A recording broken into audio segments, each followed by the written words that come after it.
Ian cruises his way to the top as he's chosen as the Democratic Party's nominee. He also has a firm lead in the overall presidential candidate favorability ratings.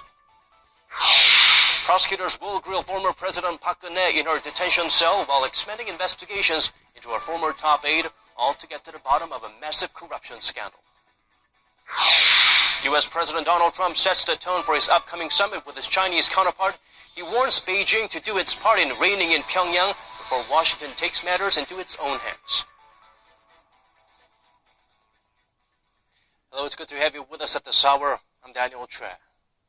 Let us begin with the run-up to the presidential elections here in the nation. The Democratic Party of Korea, which has the largest number of seats in parliament at 120, held its final regional primary and nominated Moon Jae-in as its presidential nominee.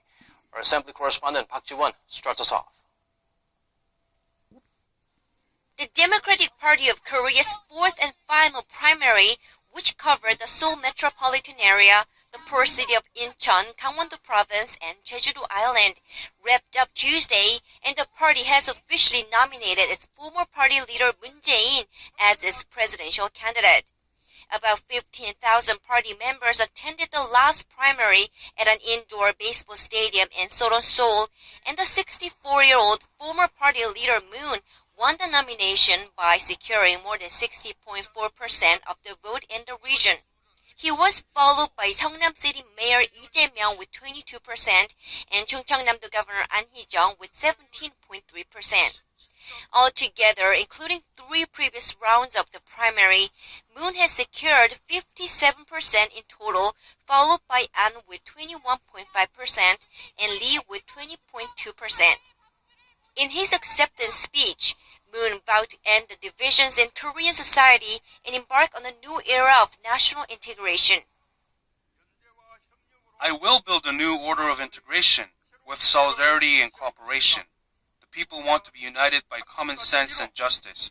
I hope we gather our hearts together for the sake of the future and not the past.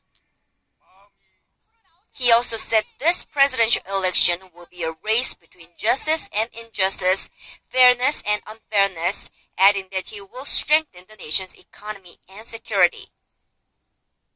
Now that the Democratic Party's candidate is in place, the People's Party is the only party in parliament without a nominee, but not for long. The party is scheduled to hold the final round of its in-house primary on Tuesday, and former party leader An Chol-soo is widely expected to be the victor. Park Ji-won, Arirang News. Presidential candidate Moon Jae-in has been enjoying a comfortable lead in the overall polls, but An Chol-soo is quickly catching up to topple him. Ji Myung-gil sheds light on how Moon's longtime rival, who stepped aside in the last presidential election to support him, is now making a strong comeback. An Chol-soo of the centrist People's Party is on the rise. He is the leading candidate for his party's nomination, winning all 5 regional primaries so far, and now it looks like he's giving his longtime rival Moon Jae-in some competition too.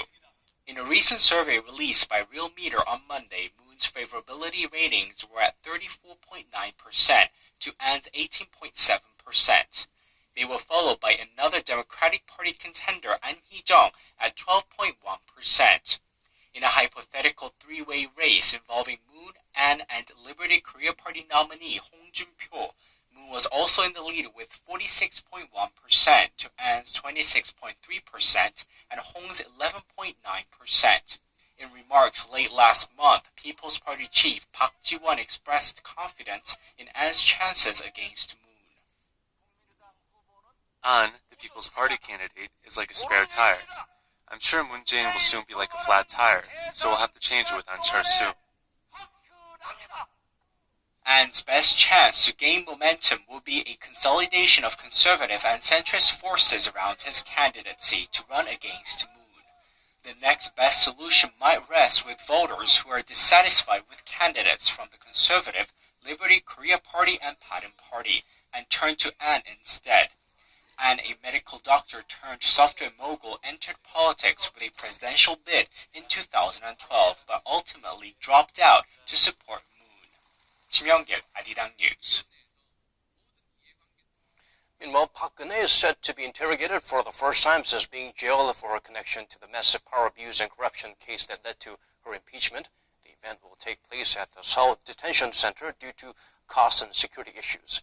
Prosecutors are also speeding up investigations into another key figure implicated in the political scandal. Kim Ji-hyun has the full story.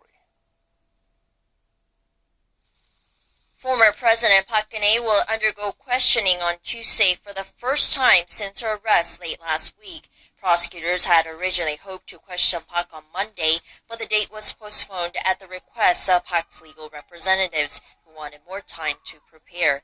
The interrogation will take place at the detention center where Park is incarcerated, instead of at the prosecutor's office due to security complexities and costs involved in transporting the former president. Among the 13 criminal charges Park is facing, prosecutors are expected to focus their questions on the bribery allegations involving her longtime confidant Choi Soo-sil and Samsung's de facto leader Lee Jae-yong. In addition to questioning Park, prosecutors are expected to speed up a stalled investigation into former senior presidential secretary for civil affairs Woo Byung-woo, who is considered a key player in the corruption scandal. Prosecutors say they've been reviewing presidential office records and summoning figures with prior links to Woo as they continue to build their case against him. Woo is suspected of overlooking Choi's intervention in state affairs and using his authority to target state officials who did not follow presidential office orders to remove people from their posts. He is likely to be called in for questioning sometime this week. Park's trial is likely to take place after the presidential election on May 9th, if prosecutors indict her before the April 19th deadline, with a verdict expected in mid-October. Kim Ji-hyun, Arirang News.